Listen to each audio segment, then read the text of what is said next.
Buenas tardes, Ney. Muchas gracias, Nicolás. Buenas tardes, amigos televidentes.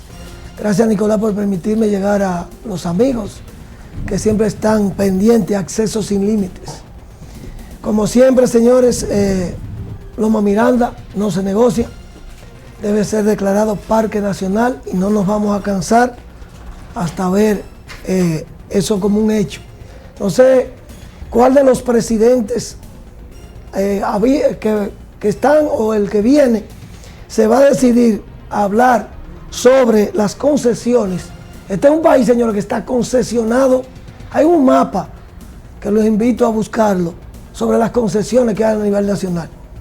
Están concesionadas todas las tierras porque hay minas y minerales aquí en todo el territorio. Y eso está concesionado, que usted no lo sepa. No sé quién se va a empoderar un día, cuál presidente, y va a hablar de esas concesiones, a ver qué vamos a hacer con eso. Loma Miranda es una de ellas.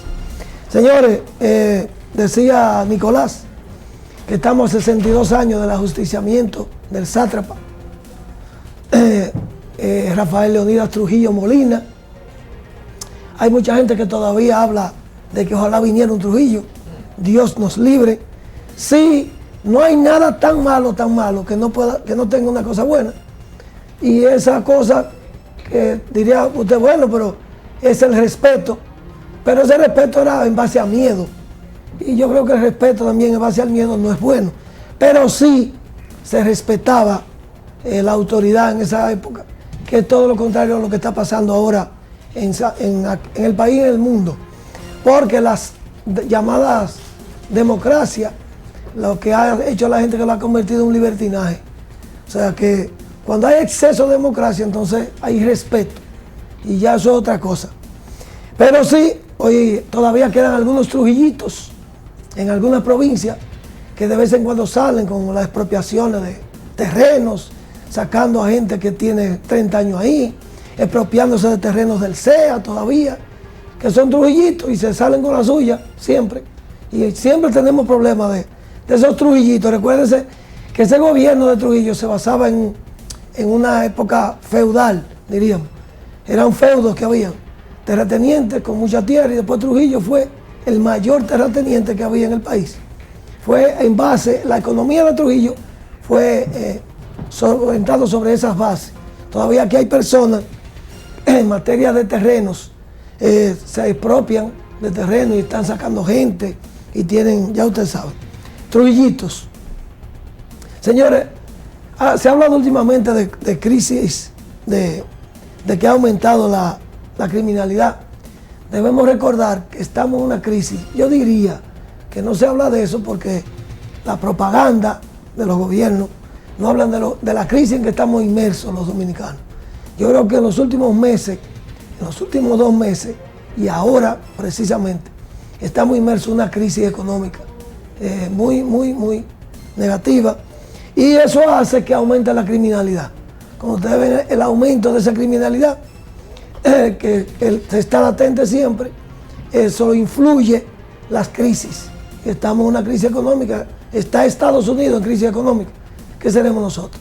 Pero últimamente los que tienen negocio, en todos los ámbitos de la economía dominicana, el que maneja cosas se da cuenta de que han mermado el flujo de efectivo y hay una crisis bastante prolongada.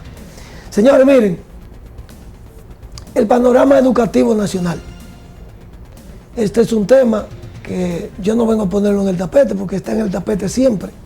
Recuerden que la educación de los pueblos es todo, es mucho más de lo que la gente común y corriente entiende. Porque los pueblos que son bien educados se desarrollan. O sea, todo va en base a la educación. Si ustedes se ponen a ver cuáles son los pueblos más desarrollados, los países del mundo más desarrollados, eso se debe a su educación, a cuando comenzaron los proyectos educativos a ser parte integral de los estados, a ser parte importantísima de los estados.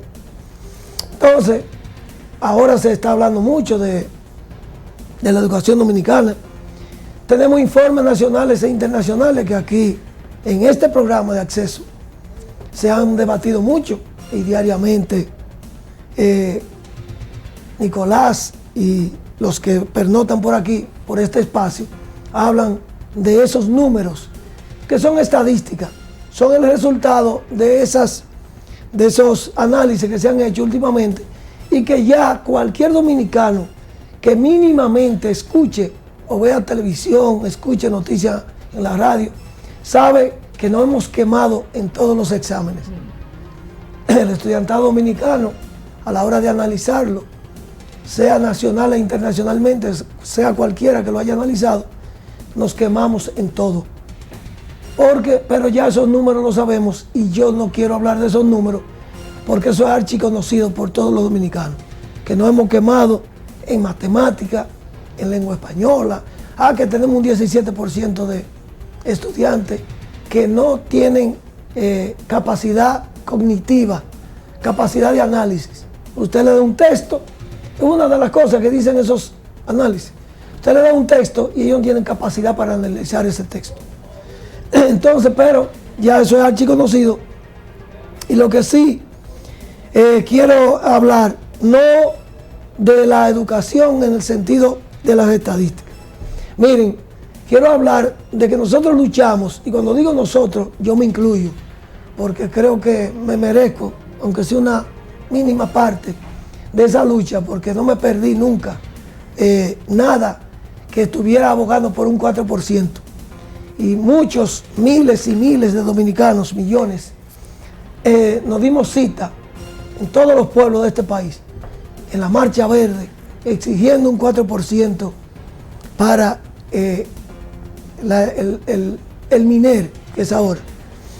Y entonces conseguimos que una ley aprobara que debe ser el presupuesto de educación, debe ser el 4% de lo que produzca el Estado, del presupuesto nacional, en bienes y servicios. Pero mire, nos hemos ido dando cuenta, lo dijo un político, que no quiero mencionarle su nombre, porque ¿para qué? Ese político, a mí no me gusta ni mencionarlo, porque le ha traído tantos problemas a este pueblo. Quiere ser presidente otra vez.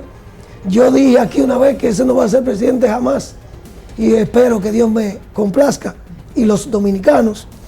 Y ese político dijo que no se trataba solamente de presupuesto. Él tenía razón, porque yo digo que él es malo a la hora de administrar, pero es bueno en el conocimiento. Es una persona que sabe mucho.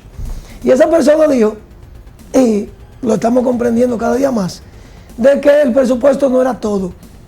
Miren, el presupuesto de educación de este año, el año lectivo, bueno, el 2023, es de la suma de 227.642 millones de pesos.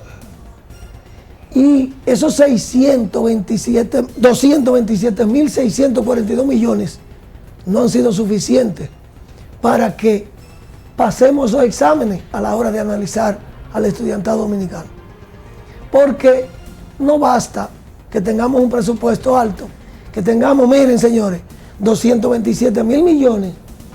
Si lo pusiéramos en papeleta de 2.000, tuviéramos que conseguir los camiones doble eje de algunos ingenieros de los de Moca que nos lo presten para trasladar esa suma a cualquier lugar, si fueran efectivos. Eso es todo el dinero del mundo, señores, si lo ponemos en billetes de 2.000 pesos. Sin embargo, eso no ha sido suficiente para dar al traste con una mejor educación, porque eso no basta, no es suficiente, es necesario, pero no es suficiente. Y digo que es necesario porque sin dinero no se hace nada. Pero bien, no tenemos, eso ha dado el traste de que hemos tenido, señores, muchos planteles que no están en el sitio adecuado, porque se hicieron en sitios donde no hay estudiantes. Pero hay otros sitios donde necesitamos planteles. Hay lugares todavía donde hay planteles que se presentan en este programa, donde da pena y vergüenza que tengamos un presupuesto como el que yo estoy diciendo. Sin embargo, no han sido suficientes para que dé abasto con los inmuebles que necesitamos para la educación. Pero eso es algo de hecho, pero no ha dado abasto para a los profesores prepararlo mejor. Se supone que la educación debe ir preparando profesores nuevos, con otra mente, con otra mentalidad, aprovechando y haciendo foros nacionales e internacionales, mandando a profesores a educarse con los nuevos métodos a otros países y ver cuáles son los métodos que usa Japón, Francia, porque tenemos dinero de sobra si se utilizara bien. Entonces, después de ver que la ni siquiera publicidad propositiva tiene el MINER, donde la publicidad se haga con miras a que la gente conozca, a que la gente se eduque. No, porque esa publicidad, y llegamos a donde yo quiero llegar, se hace políticamente. Porque que no es posible que un ministerio tan importante en un país como lo es el Ministerio de Educación esté hecho para políticos y para hacer política. Y ahí es que ha estado el problema de ese presupuesto, y va a ser no de 227,000. Recuerden que el presupuesto es el 4%, el presupuesto de educación es el 4% del presupuesto que tenga la nación. Y todos los días tenemos más, nosotros producimos más bienes y servicios. Y el presupuesto de este año 2024 que viene va a ser mucho mayor, por tanto, mayor va a ser el presupuesto de MINER. Fíjense si es político, que lo ponemos en mano. Ahora viene un ministro, que yo no dudo que tenga muchísima capacidad, pero cuando usted ve de dónde viene el ministro, te dice, bueno, viene de Santiago. ¿Quién lo puso? La vicepresidenta de la República. Pero, ¿qué es lo que la vicepresidenta de la República tiene, que dirige un brazo ejecutor del gobierno dominicano? Ese sector que representa a la vicepresidenta, ¿qué tanto fue que puso en la campaña? Dios mío. Todo lo maneja la vicepresidenta, el sector salud, el sector de la educación. Miren, hay algunos ministerios que aquí, por tradición, y nos enseñó eso a Trujillo, Balaguer, y siguen los demás haciendo lo mismo. Por ejemplo, el Ministerio de Educación, el Ministerio de Obras Públicas, porque son ministerios de Salud Pública, porque tienen presupuesto. Y mire que el presupuesto de Salud Pública todavía no es ni cuándo ser lo que debe ser.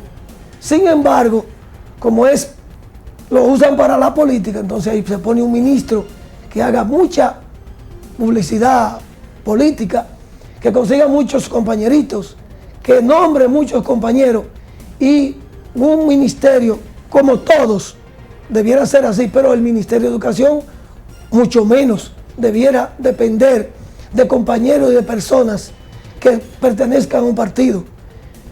Entonces ustedes ven que aquí hay buenos educadores que, como no son del partido, los van echando a un lado.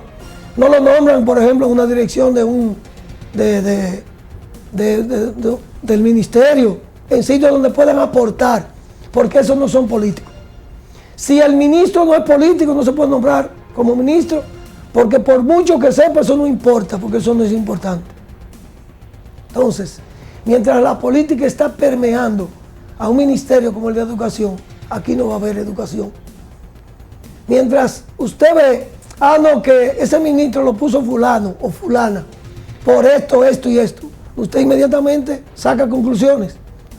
No puede ser. Ahora mire, en estos mismos momentos, ya anunció el chino, como le dicen cariñosamente, no lo estoy vejando, no, me merece muchísimo respeto porque sé que es una persona muy capacitada y es una persona muy tranquila, y qué bueno que sea así a la hora de responder.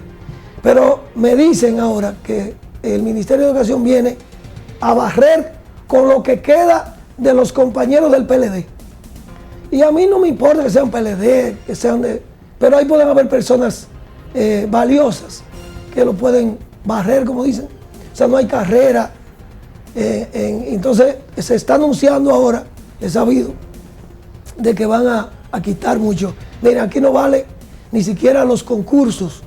Habían 4,000 y pico que ganaron concursos y dicen ellos ahora que los van a nombrar a 3,900 y pico de ellos. O sea, profesores que se esfuerzan, personas que se esfuerzan, toman el concurso, lo pasan y sin embargo tienen 1 año y pico esperando. ¿Saben por qué? Porque muchos de ellos no son políticos. Porque no se pueden quitar a los que están, porque entonces son PRMistas. Ahora, en este caso que es del PRM. Viene mañana el partido de José Pérez y va a ser lo mismo. Porque aquí no hay prioridad en las cosas. Aquí no se trata de algo de Estado, ni de algo de prioritario. Aquí es todo político. Y como le dije, y concluyo, mientras el MINER tenga un político, tenga una persona que lo envió un político, que aunque sea capacitada lo maneja un político, que él no tenga derecho a hacer nada si no lo consulta con el gobierno de turno, porque eso puede perjudicar, ahí vienen las elecciones, y eso perjudica. Es como ahora la ADP, que le tiene una lucha y ya se juntaron con ellos y ya le están prometiendo. Ese nombramiento de los 3,900 y pico lo están prometiendo. También le prometieron a los profesores que están jubilados aumentarle. Eso es porque estamos en campaña ya, señor. Eso no es porque hay una forma de hacer las cosas, ni porque no, ellos se lo merecen. ¿Cómo no se lo van a merecer? Pero no es por eso que se hacen esas cosas. Es porque estamos en política, estamos en campaña y vienen unas elecciones y el PRM no se puede dar el lujo de perder las elecciones. Entonces, esa es la conclusión. No hay MINER, no hay Ministerio de Educación, no hay 4%, no va a servir para nada, mientras seguimos con los gobiernos usando esos ministerios para hacer política y hacer campaña. Muchas gracias y buenas tardes. Muchísimas gracias, Ney, por compartir con nosotros este tema del tapete. Judith Valdés y Nicolás Grullón en J Productora. Acceso sin límites, la mejor vía de estar comunicados.